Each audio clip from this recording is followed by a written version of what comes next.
बच्चों हम कर रहे हैं कक्षा 9 की गणित की पाठ्य पुस्तक का अध्याय 14 सांख्यिकी। अब तक हमने चर्चा कर ली है कि किस तरीके से हम आंकड़ों को एकत्रित करते हैं और एकत्रित आंकड़ों को किस तरीके से प्रस्तुत किया जाता है बारंबारता बंटन सारणी की सहायता से।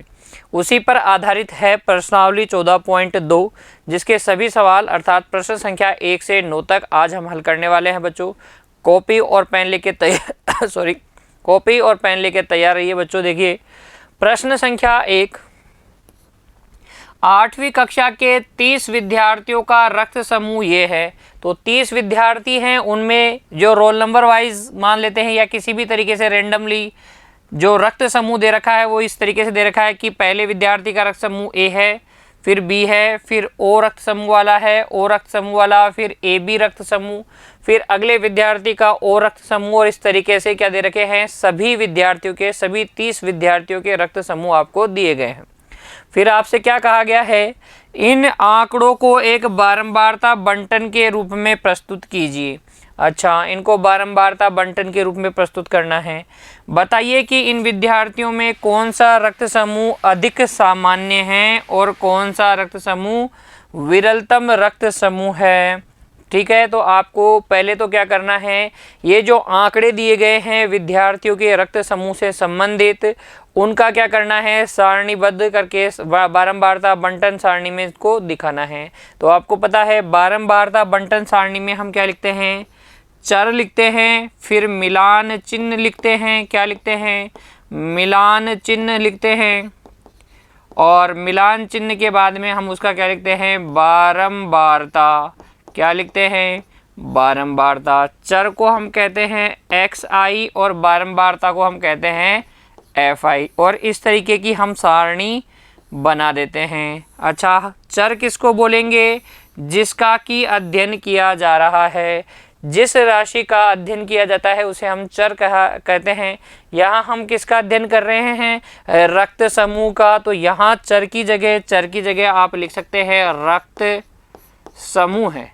अब देखिए रक्त समूह है कौन कौन से हैं, ऑब्जर्वेशन में आपको मिला है, एक तो ए रक्त समूह, एक बी रक्त समूह, एक ओ रक्त समूह और एक ए बी रक्त समूह। अब हम क्या करेंगे, ए वालों को काउंट कर लेंगे, एक तो ये रहा, फिर आगे देखिए ये रहा, एक और टैली लगा दिए, फिर आगे एक बार ये रहा, एक टैली और लगा दिए। ठीक है, 1 2 3, फिर आगे ये रहा, चौथा भी मिल गया है आपको 4, फिर ये 5वां मिल गया है। तो इस तरीके से टैली लगाएंगे 6 7 6 7 6 7 के बाद में एक 8 और 9, 8 और 9, इस तरीके से टैली लगाएंगे। इसी तरीके से आप बी वालों को गिन लेंगे, ओ वालों को गिन लेंगे और ए बी वालों को गिन लेंगे।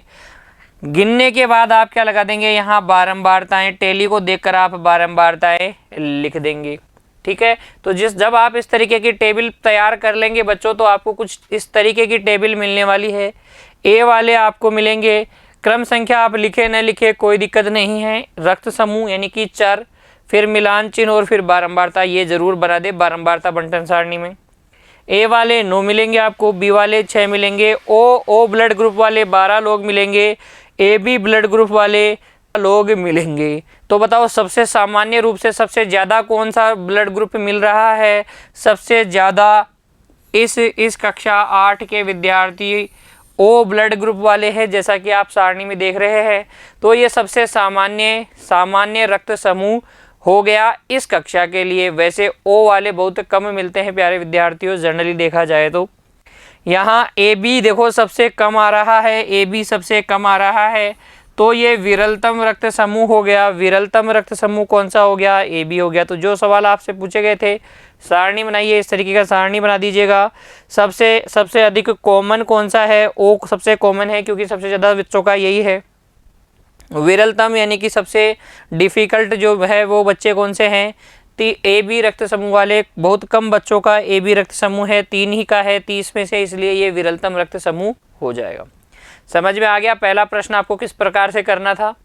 चलिए अब देखिए दूसरा प्रश्न, 40 इंजीनियरों की उनकी आवास से कार्यस्थल की किलोमीटर से दूरियां हैं। 40 इंजीनियर हैं। 40 इंजीनियरों के बारे में हम क्या अध्ययन कर रहे हैं, उनके घर और उनके ऑफिस की दूरी का अध्ययन कर रहे हैं। तो 40 इंजीनियर्स में जो सबसे पहला इंजीनियर है उसका ऑफिस और घर के बीच की दूरी है 5 किलोमीटर, है ना, और दूसरे वाले की 3 किलोमीटर ही है। ये बेचारा दूर रहता है 10 किलोमीटर, ये और अधिक दूर रहता है 20 किलोमीटर। इसको तो और भी ज़्यादा दूरी तय करनी पड़ती है, घर और ऑफिस के बीच में 25 किलोमीटर। इस तरीके से ये अलग अलग 40 इंजीनियरों के घर और ऑफिस के बीच की दूरी आपको दी गई है। रैंडमली अलग अलग दिया गया है, व्यक्तिगत श्रेणी में आपको दिए गए हैं, हर एक इंजीनियर की दूरी दे दी गई है। ठीक है, अब देखिए आपको क्या कहा गया है, 0 से 5 को पहला अंतराल लेकर ऊपर दिए हुए आंकड़ों को की वर्ग माप 5 वाली वर्गीकृत बारंबारता बंटन सारणी बनानी है।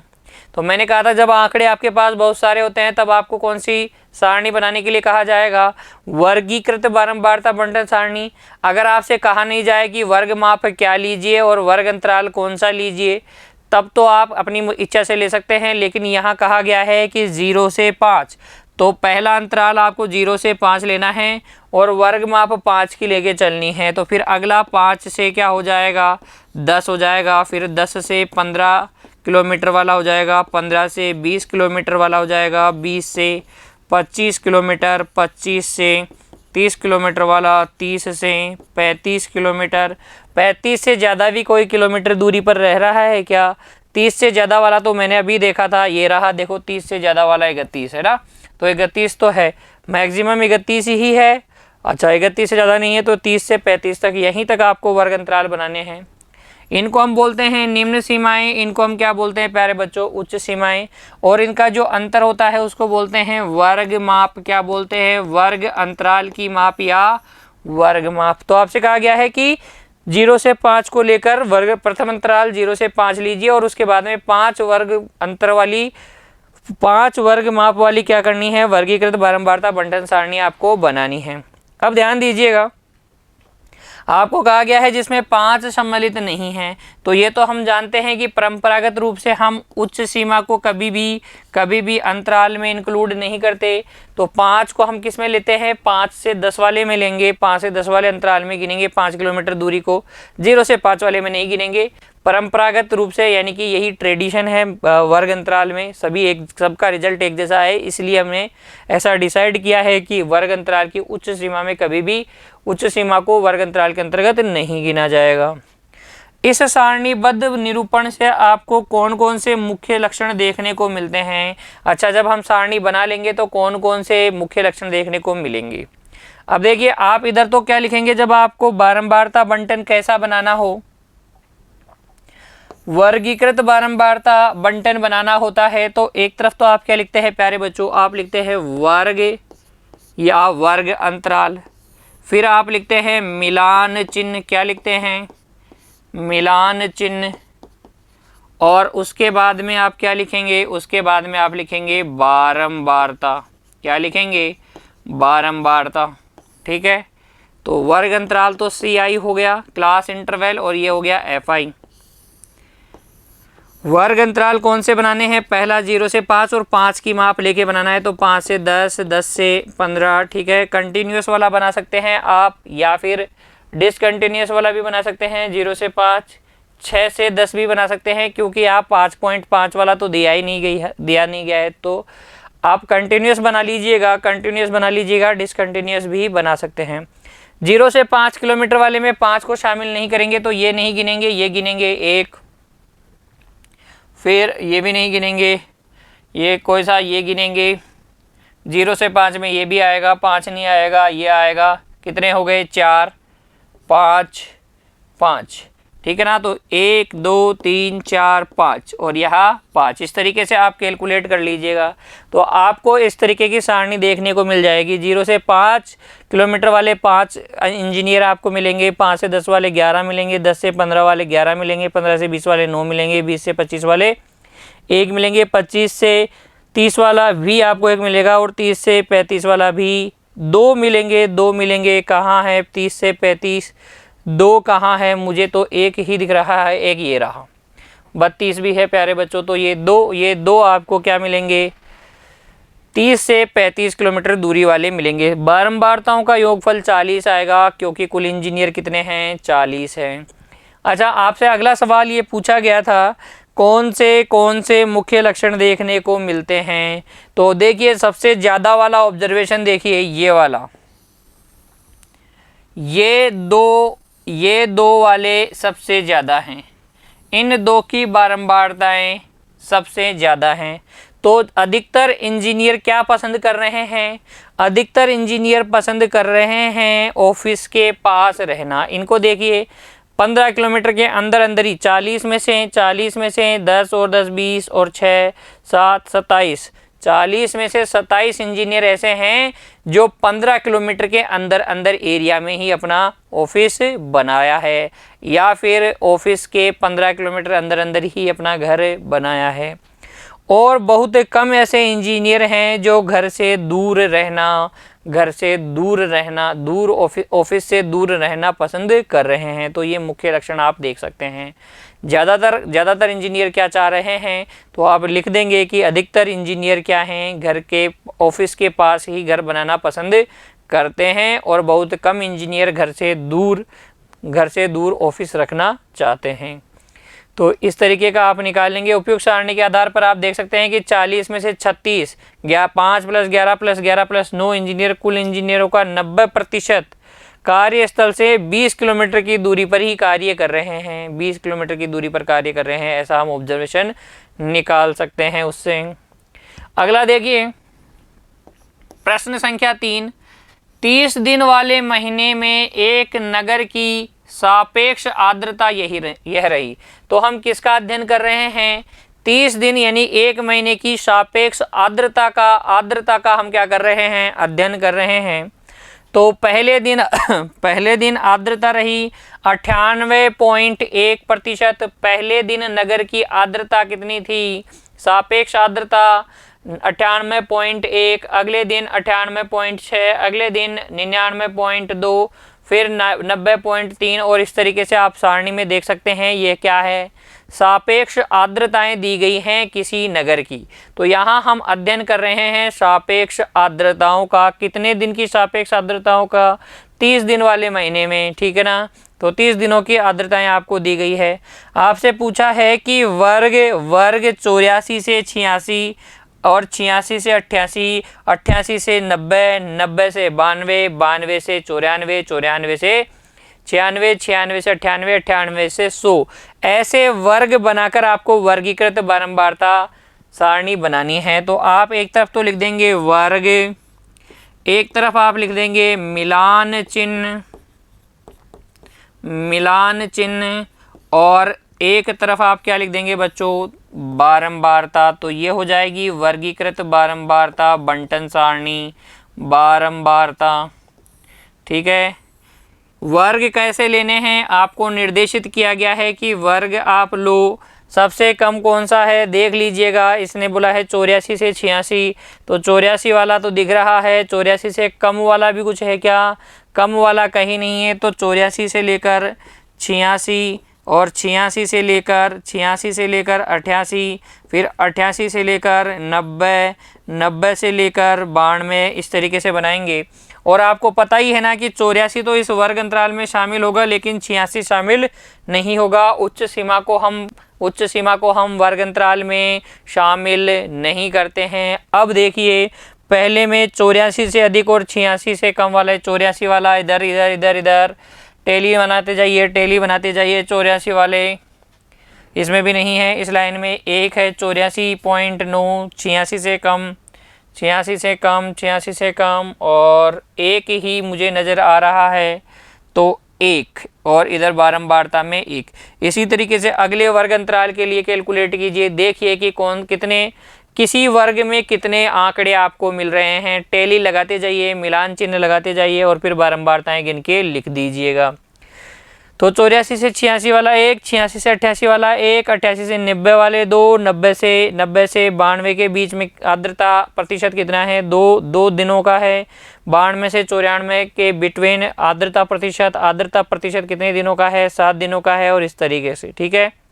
अब आपको बारंबारता बंटन सारणी बनाने के बाद में क्या करना है प्यारे बच्चों, क्या आप बता सकते हैं कि ये आंकड़े किस महीने या ऋतु से संबंधित है। अब ध्यान दीजिए, ये जो आर्द्रता है, आर्द्रता का मतलब आपको पता होना चाहिए, तब आप बता पाएंगे कि ये किस महीने से हैं। आर्द्रता का मतलब है वायु में नमी का प्रतिशत, यानी कि पानी का प्रतिशत। तो इतना ज़्यादा पानी का प्रतिशत कौन सी ऋतु में होगा? कौन सी ऋतु में होगा बच्चों? वर्षा ऋतु में होगा। वर्षा के मौसम के लिए गए हैं, क्योंकि वर्षा ऋतु में ही आर्द्रता क्या होती है? सर्वाधिक होती है। आर्द्रता का मतलब क्या होता है? नमी। कितनी हवा जो चल रही है वायु में नमी का कितना प्रतिशत है, यानी कि पानी की कितनी मात्रा है। ठंडी हवा कितनी चल रही है, उसकी मात्रा क्या है? आर्द्रता है। ठीक है, तो क्योंकि देखो 84 100 में से प्रतिशत में दिया गया है कि 100 में से इतना परसेंट, तो अधिकतम ज़्यादा दे रखा है, आर्द्रता बहुत ज़्यादा है, तो वर्षा ऋतु में ही होता है। ठीक है, और वर्षा ऋतु हमारे यहाँ कब आएगी? हमारे यहाँ जुलाई अगस्त, है ना, जून जुलाई अगस्त सितंबर, इन दिनों में बारिश होती है। चौमासा जिसको आप कहते हैं, तो ये कौन से महीने का हो सकता है? जुलाई का हो सकता है, या मोस्ट प्रोबेबली सावन यानी कि अगस्त के महीने की ये आंकड़े हो सकते हैं। वर्षा ऋतु के आंकड़े आप इनको मान सकते हैं। अगला देखिए बच्चों, आपसे पूछा गया है इन आंकड़ों का परिसर क्या है। तो आप जानते हैं परिसर हम किसको बोलते हैं? परिसर या परास क्या होती है? अधिकतम वाला कौन सा है? 99.2 अभी मुझे दिख रहा है। 99.2 से अधिक कुछ दिख रहा है क्या? 99.2, 99.7, 99.7 अधिक सर्वाधिक ये तो 92.7 है। 99.2, 99.2 आपके पास सर्वाधिक आंकड़ा है 99.2, और न्यूनतम आंकड़ा 84.9 देख लीजिएगा। ठीक है, तो सर्वाधिक आंकड़े में से न्यूनतम आंकड़ा माइनस कर दें तो आपके पास आ जाएगा 14.3%, यानी कि परास क्या हो गई? 14.3%, या आप लिख सकते हैं 84.9 से 99.2 तक। समझ में आ गया परास किस तरीके से निकालेंगे, किस तरीके से वर्गीकृत बारंबारता बंटन सारणी बनाते हैं प्यारे बच्चों। अगला सवाल देखिए, निकटतम सेंटीमीटरों में मापी गई 50 विद्यार्थियों की लंबाइयाँ ये हैं। अब हम किसका अध्ययन कर रहे हैं? हाँ, हम अध्ययन कर रहे हैं विद्यार्थियों की लंबाइयों का। ठीक है, तो कितने विद्यार्थियों की लंबाइयों का अध्ययन कर रहे हैं? 50 विद्यार्थियों की लंबाई हमने नापी है। किस में नापी है? सेंटीमीटर में नापी है। तो हमारे पास जो चर हो गया, चर हमारा क्या है? विद्यार्थियों की लंबाई। विद्यार्थियों की लंबाई का अध्ययन हम कर रहे हैं। और कितने विद्यार्थियों की लंबाइयों का अध्ययन कर रहे हैं? 50 विद्यार्थियों की लंबाइयों का। तो पहले विद्यार्थी की लंबाई है 161 सेंटीमीटर। अगला थोड़ा छोटा है 150 सेंटीमीटर, 154 सेंटीमीटर, ये बहुत लंबा, 165, 168, ये और भी ज़्यादा लंबा। इस तरीके से ये क्या हैं? 50 विद्यार्थियों की लंबाइयाँ आपको दी गई हैं। देख लीजिएगा बच्चों एक एक को। फिर उसके बाद में आपसे पूछा गया है 160 से 165, 165 से 170 आदि वर्ग अंतराल लेकर ऊपर दिए गए आंकड़ों को एक वर्गीकृत बारंबारता बंटन सारणी में निरूपित कीजिए। अच्छा, तो आपसे कहा गया है कि 100 ऐसे इस तरीके के वर्ग अंतराल लेने हैं, ये इस तरीके के, यानी कि 5-5 वर्ग माप वाले वर्ग अंतराल लेने हैं। तो एक तरफ आप लिख दीजिएगा वर्ग अंतराल। क्या लिख दीजिएगा? वर्ग अंतराल। अच्छा, मेरे को बता दीजिए सबसे छोटा आंकड़ा देख लीजिए, उसके आधार पर हम वर्ग अंतराल बनाएंगे। तो 150 वाला अभी मुझे दिख रहा है, 150 सबसे छोटा 150। कोई 150 से छोटा आंकड़ा है क्या? नहीं है। तो आप यहाँ से स्टार्ट करेंगे, 150 से 155, 155 से 160, 160 से 165 और 165 से 170 और 170 से भी ऊपर कुछ है क्या? 170 तक तो मुझे दिख रहा है, 172 भी मुझे दिख रहा है। तो 170 से 175, 175 से ऊपर कुछ दिख रहा है? बिल्कुल, अगर है तो बना लीजिएगा, नहीं है तो रहने दें। इस तरीके से फिर आप उच्च सीमा को शामिल नहीं करेंगे, निम्न सीमा को शामिल करेंगे। निम्न सीमा को शामिल करते हुए जब आप बारंबारता बंटन सारणी बनाएंगे तो इस तरीके की आपको सारणी मिल जाएगी। तो पहले प्रश्न का उत्तर हो गया। चौथे का जो पहला प्रश्न था, बंटन सारणी बनाइए, तो इस तरीके की बंटन सारणी आपको मिलेगी। मिलान चिन्ह आपको लगाने आते ही हैं बच्चों, 1 2 3 4 और उसके बाद में 5 को काटेंगे फिर इस तरीके से। अच्छा, अब देखिए दूसरा प्रश्न क्या है, इसी में दूसरा प्रश्न है। इस सारणी की सहायता से आप विद्यार्थियों की लंबाई के संबंध में क्या निष्कर्ष निकाल सकते हैं? तो ये जो सारणी है इससे क्या निष्कर्ष निकाल सकते हैं, तो देखेंगे ध्यान से। हम देखें तो सबसे ज़्यादा वाला ऑब्जर्वेशन है ये। तो एक तो हम निकाल सकते हैं कि 165 से वर्ग अंतराल 160 से 165 में सर्वाधिक विद्यार्थी क्या करते हैं? एग्जिस्ट करते हैं, विद्यमान हैं। दूसरा हम क्या कहें? दूसरा हम कह सकते हैं कि 160 और ये 5 रह गए, ये इधर देखिए, यहाँ से यहाँ तक को देखिए कितना हो गया? 25 हो गया क्या? यानी कि आधे। 12 9 और 14 कितना हो गया? 26 और 9 कितना हो गया बच्चों? देखिए 2 4 6 5 3 35। तो ये 35 ऐसे विद्यार्थी हैं जिनकी लंबाई 165 से कम है। यानी कि 35 का मतलब हो गया 50% से भी ज़्यादा। 50 में से 35 50% से भी ज़्यादा, यानी कि लगभग 70% विद्यार्थी ऐसे हैं जिनकी लंबाई 165 सेंटीमीटर से कम है। आप और भी बहुत सारे क्या निकाल सकते हैं? अवलोकन करके परिणाम निकाल सकते हैं। बोल सकते हैं कि बहुत कम ऐसे विद्यार्थी हैं, लगभग 10% ही विद्यार्थी 170 या उससे अधिक लंबाई के हैं। ठीक है, और भी कई सबसे ज़्यादा वाले इस वर्ग अंतराल में लाई करते हैं, सबसे कम वाले इस वर्ग अंतराल में लाई करते हैं। तो ऐसे कई सारे प्रश्न आप इसमें से देख सकते हैं, उत्तर देख सकते हैं उन प्रश्नों के, और यही आपके क्या होंगे? ऑब्जर्वेशंस होंगे। अगला प्रश्न देखिए बच्चों, प्रश्न संख्या 5।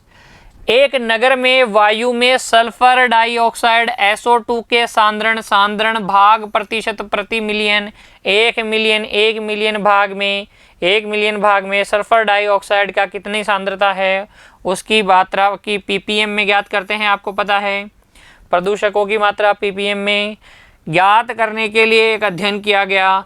30 दिनों में प्राप्त किए गए आंकड़े ये हैं। 30 दिनों में जो आंकड़े प्राप्त किए गए हैं वो ये हैं। एक ये है 0. पहले दिन आपको मिला 0.03 ppm SO2 की सांद्रण की मात्रा वायु में, या वायु में ज्ञात की जा रही है। हाँ बिल्कुल,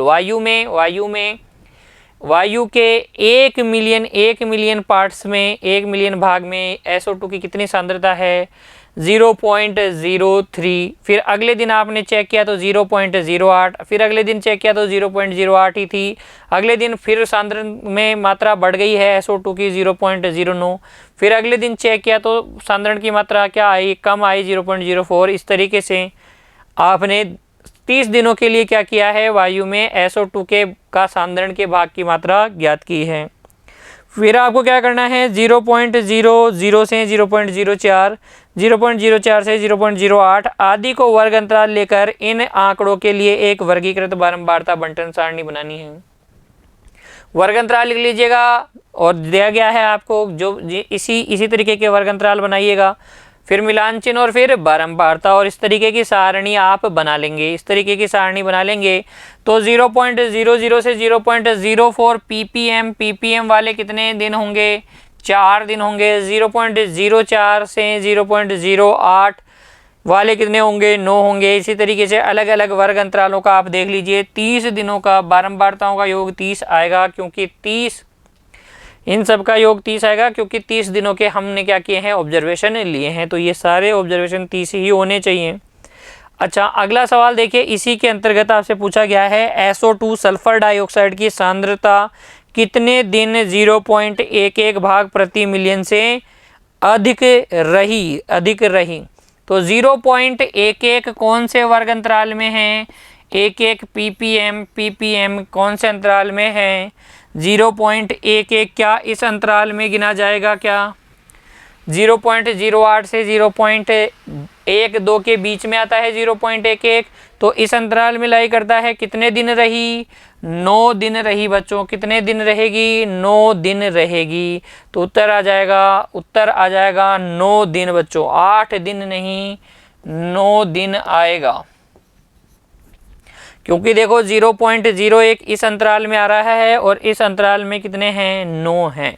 ध्यान से देख लीजिएगा, 9 है बच्चों। 9 दिन 0.11 ppm रही। लेकिन अगर हम देखें, अगर हम थोड़ा और सोचें बच्चों, थोड़ा और सोचें, तो हमें पता चल जाएगा एग्जैक्ट जो हमारा आंसर है वो भी, एग्जैक्ट आंसर भी हमें पता चल जाएगा। कैसे देखिए, आप इस ऑब्जर्वेशन में देखिए, हमसे क्या पूछा गया है, 0.11 रही। कितने दिन 0.11 रही। तो इस अंतराल में अगर हम देखें, इस अंतराल में हम देखें तो 0.08 को शामिल किया गया है, 0.09 को भी शामिल किया गया है, 0.08 को शामिल किया गया है, 0.09 को शामिल किया गया है, 0.10 को शामिल किया गया है, 0.11 को शामिल किया गया है। तो आप देख के बताइए बच्चों, देख के बताइए, प्रति मिलियन भाग से अधिक रही कितने दिन। प्रश्न को ध्यान से पढ़िए, 0.11 भाग के प्रति मिलियन से अधिक रही। तो अधिक में आप क्या करेंगे, इन सब को तो लेंगे ही लेंगे, इन सब को तो लेंगे ही लेंगे, और इसमें से भी हम देख लेंगे कि 0.0011 के आगे कितनी हैं।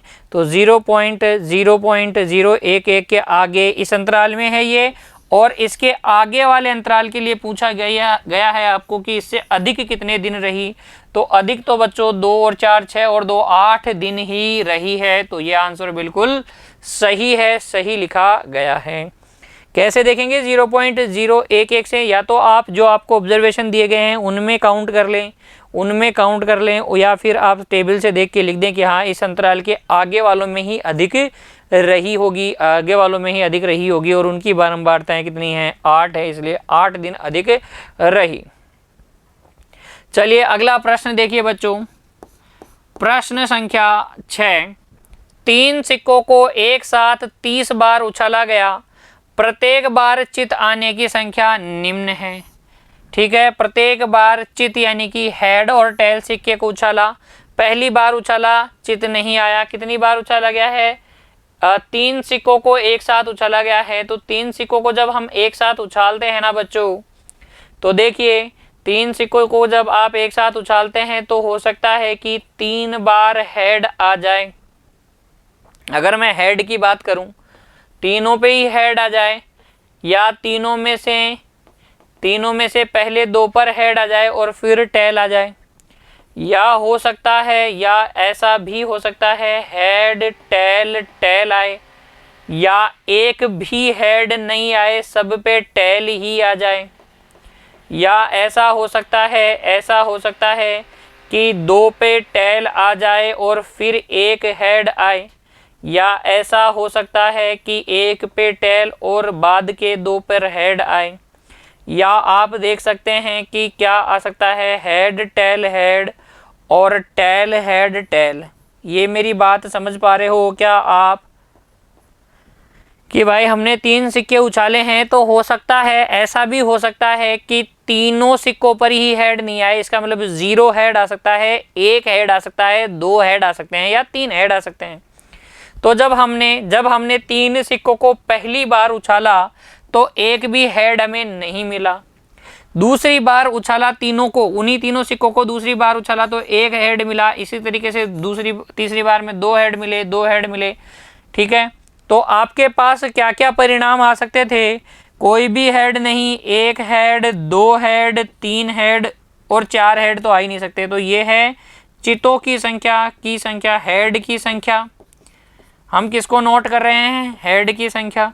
फिर यहाँ हम लिख लेंगे मिलान चिन्ह, और इधर हम लिख लेंगे बारंबारता। ये लिखते हुए हम क्या बना देंगे? बारंबारता बंटन सारणी। अब इसमें वर्ग बनाने की आपको कोई ज़रूरत नहीं है, क्योंकि आप आंकड़ों को देख रहे हैं। सिर्फ 4 ही आंकड़े हैं आपके पास, 0, 1, 2 और 3। फिर हम इनकी बारंबारताएं लिख देंगे। तो बारंबारताएं लिख देंगे तो इस तरीके से आपको एक सारणी मिल जाएगी। अगला सवाल देखेंगे, प्रश्न संख्या 7, 50 दशमलव स्थान में शुद्ध पाई का मान नीचे दिया गया है। पाई का शुद्ध मान दिया गया है, वो भी दशमलव के 50 स्थान तक। ये देखो इतना बड़ा शुद्ध मान, ठीक है ना। तो पाई का शुद्ध मान एक बार मैं पढ़ लेता हूं बच्चों, मुझे इंटरेस्ट है इस बात में। 3.1451925353897 नहीं पढ़ेंगे, ठीक है, इतना जो भी है दे रखा है आपको। फिर देखो, दशमलव बिंदु के बाद आने वाले 0 से 9 अंकों के लिए बारंबारता बंटन बनाइए। तो 0 से 9 अंकों के लिए तो 0 कितनी बार आया है? 1 कितनी बार आया है? 2 कितनी बार? 3 कितनी बार? 4, 5, 6, 7, 8 और 9। दशमलव के बाद में हम किनको देख रहे हैं? अंक देख रहे हैं। अंक 0 कितनी बार आया है उसका मिलान चिन्ह बना लें, और फिर इसकी बारंबारता लिख दीजिएगा। तो ये क्या बन जाएगी? बारंबारता बंटन सारणी आपके लिए तैयार हो जाएगी। तो आप देखेंगे कि 0 अंक 0 कितनी बार आया है? 2 बार आया है। 1 अंक 5 बार आया है। इस तरीके से आप सारणी बना लेंगे बच्चों। इस तरीके की सारणी बनेगी और बारंबारताओं का योग 50 आना चाहिए। तो चर यहाँ पर हो गया, अंकों की बारंबारताएं हमें निकली हैं, विलान चिन्ह बना लेंगे बारंबारता। समझ में आ गया आपको? चलिए, तो अब आपको बताना है कि सबसे अधिक बार और सबसे कम बार आने वाले अंक कौन से हैं। तो आप टेबल में देखिए सबसे अधिक तो 8 यहाँ है, 8 बारंबारता ये है। तो 9 अंक भी सबसे ज़्यादा बार आया है, और अंक 3। तो अंक जो 3 और वह 9 है ना, वो सर्वाधिक बार आए हैं। सर्वाधिक बार आए हैं। तो सबसे अधिक बार तो 3 व 9, और सबसे कम बारंबारता किसकी है? सबसे कम बारंबारता है 0 की। तो अंक 0 सबसे कम बार आने वाला अंक कौन सा है? 0 है। सबसे कम बार आने वाला अंक 0 है, और सर्वाधिक बारंबारता 8 है, इसलिए 3 और 9 अंक सबसे अधिक बार आए हैं। अगला सवाल देखिए बच्चों, प्रश्न संख्या 8। 30 बच्चों से, आप जैसे छोटे छोटे मासूम 30 बच्चे हैं, उनसे पूछा गया कि पिछले सप्ताह उन्होंने कितने घंटे टीवी प्रोग्राम देखा। पढ़ाई के बारे में पूछते तो ऐसे ऑब्जर्वेशन आपको नहीं देखने को मिलते, क्योंकि बच्चे पढ़ते तो बहुत अधिक घंटे हैं, ये तो कम घंटे हैं। देखो कुछ बच्चे देखो, पिछले पूरे हफ्ते में किसी बच्चे ने 1 घंटे ही टीवी देखा, किसी बच्चे ने 6 घंटे टीवी देखे हैं, 2, और किसी बच्चे ने 3 और 5 घंटे। फिर एक बच्चा है ज़्यादा टीवी का शौकीन, क्रिकेट का शौकीन, मैच देख रहा था, इसलिए 12 घंटे देख लिए उसने, 5 घंटे, 8 घंटे, 4 घंटे। और इसको देखिए ये बेचारा सोता भी नहीं है, पूरे हफ्ते टीवी ही देखी है इसने, 17 घंटे टीवी देख ली है। अब आपको क्या करना है? वर्ग चौड़ाई 5 लेकर और वर्ग अंतराल 5 से 10, वर्ग अंतराल को 5 से 10 लेकर इन आंकड़ों के लिए वर्गीकृत बारंबारता सारणी बनाइए। तो बारंबारता सारणी बनानी है 0 से 5, 5 से 10, 10 से 20, 20 से अच्छा ये तो 5 का अंतर नहीं चल रहा, 10 से तो 15, 10 से 15, 15 से 20, इस तरीके से 5 का माप लेकर आप वर्ग अंतराल बना लीजिए। मिलान चिन्ह लिख दीजिए, 0 से 5 में कितने घंटे हैं, 5 से 10 में कितने घंटे हैं, और सारणी बना देंगे। तो ये सारणी बन जाएगी आपके पास इस तरीके की। 0 से 5 घंटे से कम कितने बच्चों ने पूरे हफ्ते में टेलीविज़न देखा है? 10 ऐसे बच्चे हैं जो 5 घंटे से कम ही टेलीविज़न देखते हैं। 13 ऐसे बच्चे हैं जो 5 से अधिक घंटे देखे लेकिन 10 से कम। 10 से 15 घंटों के बीच में किन्होंने देखा? 5 बच्चों ने। और ये नालायक बच्चों की संख्या कितनी है? 2 है। ठीक है, अगला सवाल देखिए। इसी में आपसे पूछा गया है कितने बच्चे सप्ताह में 15 या अधिक घंटे टेलीविज़न देखा? तो आप देख रहे हैं 15 या अधिक घंटा, इसको बोलेंगे क्या? 15 या 15 से ज़्यादा घंटे। तो 2 बच्चे ऐसे हैं, 2 वो नालायक बच्चे हैं जिन्होंने 15 या उससे अधिक घंटे टेलीविज़न देखा है। ठीक है, अगला सवाल देखिए। प्रश्न संख्या 9। एक कंपनी एक विशेष प्रकार की कार बैटरी बनाती है। कोई कंपनी है कार बैटरी बनाने वाली। इस प्रकार की 40 बैटरियों का जीवन काल वर्षों में ये रहा है। अच्छा, इस कंपनी ने जो है 40 बैटरियां बनाई हैं, उनका जीवन काल ये है वर्षों में। एक जो बैटरी बनाई उन्होंने वो तो कितने चली? 2 साल 6 महीने। 2 साल 6 महीने नहीं, 2.6 साल चली। 2.6 साल चली। फिर अगली 3 साल चली, फिर 3.7 साल चली, एक 3.2 साल तक चलती है। इस तरीके से 40 बैटरियों का जीवन काल आपको यहाँ दिखाया गया है। 0.5 माप के वर्ग अंतराल लेकर तथा वर्ग अंतराल 2.2 से 2.5 से प्रारंभ करके इन आंकड़ों का एक वर्गीकृत बारंबारता बंटन सारणी बनाइए। तो आपको वर्ग अंतराल प्रारंभ करना है 2 से 2.5 और अंतराल 0.5 का लेना है। तो 2.5 से 3.0, 3.0 से 3.5, इस तरीके के आपके पास वर्ग अंतराल होंगे। देख के आपको टेली लगानी है, बारंबारता बंटन सारणी बना देनी है। तो इस तरीके की बारंबारता बंटन सारणी बनेगी। बारंबारताओं का योग 40 रहेगा प्यारे बच्चों। समझ में आया आपको बारंबारता बंटन सारणी? तो बना लीजिएगा बच्चों, बना लीजिएगा। और ये थे सारे सवाल प्रश्न संख्या 1 से 9 तक के। उम्मीद करता हूँ आपको अच्छे से समझ में आ गए होंगे। एक बार आप पुनः इनकी प्रैक्टिस करेंगे। बहुत ही आसान है, बहुत ही आसान है। आंकड़े तो आपको एकत्रित करके दिए ही गए हैं, बस आपको इनका क्या करना है? सारणीयन करना है, बारंबारता बंटन सारणी बनानी है। बस आपको ये ध्यान रखना है कब आपको वर्ग अंतराल वाली बनानी है और कब आपको व्यक्तिगत श्रेणी वाली बारंबारता बंटन सारणी बनानी है। प्यारे बच्चों, प्रैक्टिस करते रहिए, खुश रहिए। धन्यवाद।